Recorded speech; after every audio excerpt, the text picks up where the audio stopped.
আছে না নাই? আল্লাহর দুনিয়ায় আছি আর আল্লাহর গোলামি আমরা করছি না। এরকম নেমো খারাপ গোলামের কি শাস্তি হওয়া উচিত?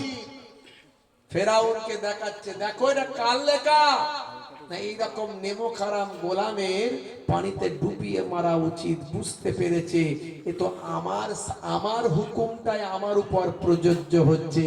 বলে তুমি সেই ফেরাউন যে আল্লাহর খাও আর নিজেকে আল্লাহ বলে দাবি করো, তাই আল্লাহ তোমাকে পানিতে ডুবিয়ে মারছে। তখন তওবা করে বলেছিল যে আমি তওবা করছি আর মুসার আল্লাহকে আল্লাহ বলে স্বীকার করছি। ফারিস্তা বলেছিল আর হবে না, আর হবে না।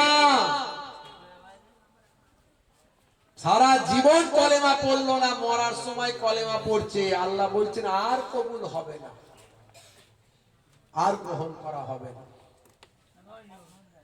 হে তরুণ যুবকেরা,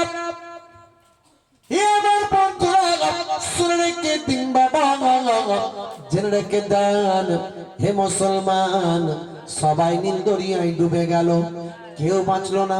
ফেরাউনের শেষ মানুষটা বাবা পানিতে নেমেছে, ফেরাউনের শেষ মানুষটা পানিতে নেমেছে, আর মুসা নবীর শেষ মানুষটা পানি থেকে ওপারে উঠে পড়েছেন।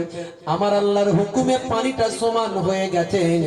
সমস্ত ফেরাউনের লোক লস্কর গুলো পানিতে ডুবছে আর উঠছে, সবাই মারা গেল।